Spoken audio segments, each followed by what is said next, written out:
philosophy is common sense with big words. The purpose of the separation of church and state is to keep forever from these shores the ceaseless strife that has soaked the soil of Europe in blood for centuries. Knowledge will forever govern ignorance, and a people who mean to be their own governors must arm themselves with the power knowledge gives. The means of defense against foreign danger has always been the instruments of tyranny at home. The truth is that all men having power ought to be mistrusted.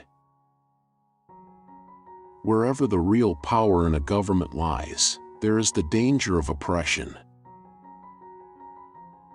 In our governments, the real power lies in the majority of the community. The advancement of science and the diffusion of information is the best aliment to true liberty. A well-regulated militia, being necessary to the security of a free state, the right of the people to keep and bear arms shall not be infringed. Where an excess of power prevails, property of no sort is duly respected. The happy union of these states is a wonder, their constitution, a miracle, their example, the hope of liberty throughout the world. The rights of persons and the rights of property are the objects for the protection of which the government was instituted. Wherever there is interest in power to do wrong, wrong will generally be done. The executive has no right, in any case, to decide the question whether there is or is not cause for declaring war. The internal effects of a mutable policy poisons the blessings of liberty itself. Every word decides a question between power and liberty. People will continue to seek justice until it is found, or until liberty is lost in the pursuit.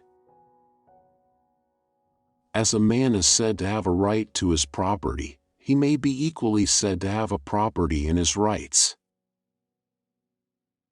In republics, the great danger is that the majority may not sufficiently respect the rights of the minority.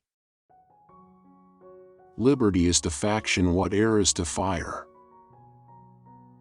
The definition of the right of suffrage is very justly regarded as a fundamental article of republican government.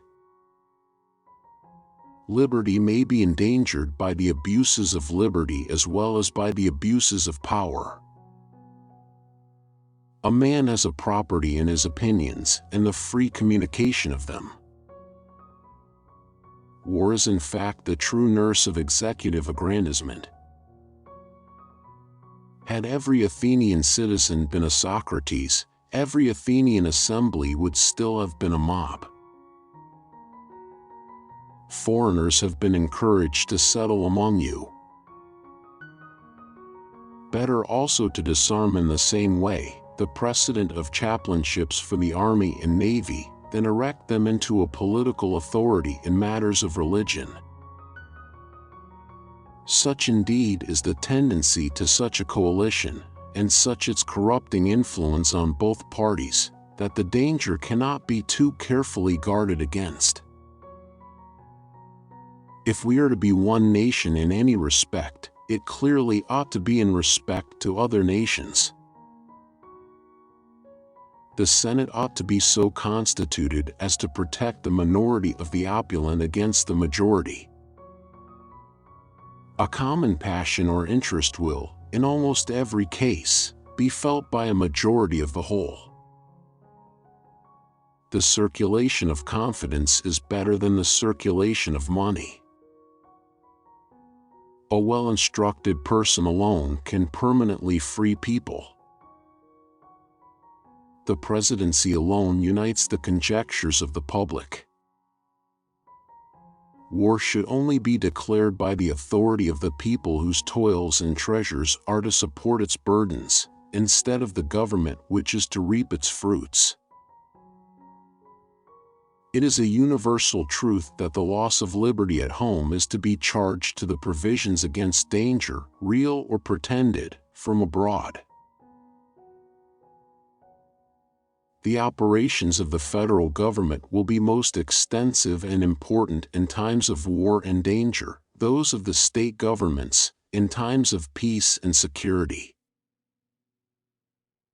Of all the enemies of public liberty, war is perhaps the most to be dreaded, because it comprises and develops the germ of every other. War contains so much folly, as well as wickedness, that much is to be hoped from the progress of reason. Those who are to conduct a war cannot, in the nature of things, be proper or safe judges, whether a war ought to be commenced, continued, or concluded. The fetters imposed on liberty at home have ever been forged out of the weapons provided for defense against real, pretended, or imaginary dangers from abroad. A certain degree of preparation for war affords also the best security for the continuance of peace. The fetters imposed on liberty at home have ever been forged out of the weapons provided for defense against real, pretended, or imaginary dangers from abroad. It is a principle incorporated into the settled policy of America, that as peace is better than war, war is better than tribute. The power to declare war, including the power of judging the causes of war, is fully and exclusively vested in the legislature. We should never think of separation except for repeated and enormous violations. The establishment of the championship to Congress is a palpable violation of constitutional principles. To suppose that any form of government will secure liberty or happiness without any virtue in the people is a chimerical idea. In no instance have the churches been guardians of the liberties of the people. Religion flourishes in greater purity, without than with the aid of government. Christianity existed and flourished, not only without the support of human laws, but in spite of every opposition from them.